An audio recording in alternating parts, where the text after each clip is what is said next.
ज़रूरी है, नहीं तो बहुत ही। चलिए हाई स्कूल इंटर स्टूडेंट, आपका नया टॉपिक आज स्टार्ट हुआ है, ठीक है। अभी हम लोगों ने पहले क्या किया, आपका ऑकलैंड पढ़ा हुआ है, तो ये जो आपका नया टॉपिक है ये भी उसी से रिलेटेड है, ठीक है। क्या हेडिंग है आपका, चैप्टर 6 है, आखिरी, ऑकलैंड के अनुप्रयोग, ठीक है। तो ऑकलैंड के अनुप्रयोग में क्या करना है, आपका काम वही है जो आपने ऑकलैंड में पढ़ा हुआ है वही करना है, ठीक है।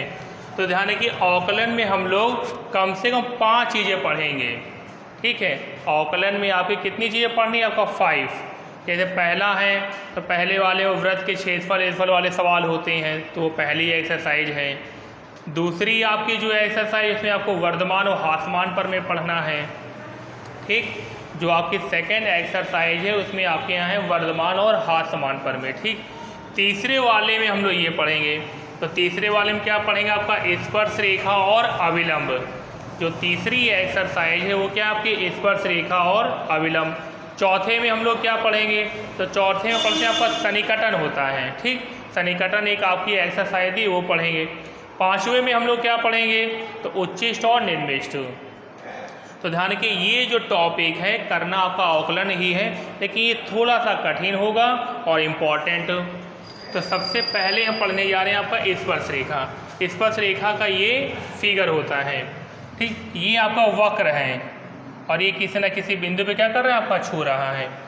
ये आपकी रेखा है और ये वक्र इसको क्या कर रहा है, आपका छू रहा, तो इस पर रेखा बन जाएगा।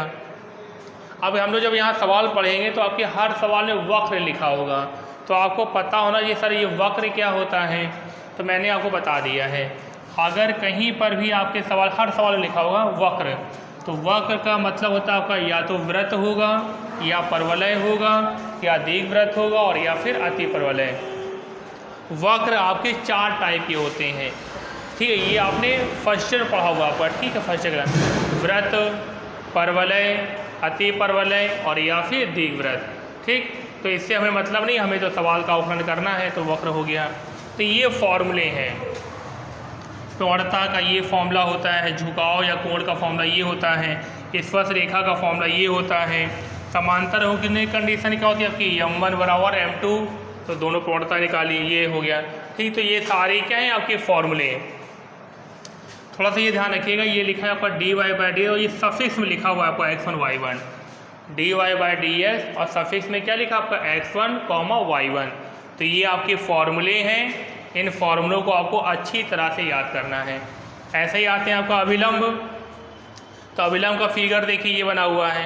तो अगर हम क्या करें, आपका वक्र में जहाँ प्रच्छेद जहाँ बिंदु है वहाँ पर अगर हम लंब डाल दें, ये जो आपका वक्र है जहाँ पे स्पर्श कर रहा है वहीं पे अगर हम लंब डाल दें तो क्या हो जाता है आपका अविलंब।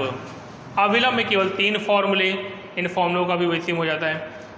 तो प्रवणता निकालने का फॉर्मूला क्या होगा, माइनस का 1/कट। जैसे स्पर्श रेखा का फॉर्मूला होता है सेम आपका अविलंब, बस हल्का क्या अंतर है कि यहाँ पे dy/ds ऊपर लिखा हुआ है और यहाँ पे लिखा है आपका माइनस का 1/dy/ds, सफिक्स में क्या लिखा आपका x1, y1।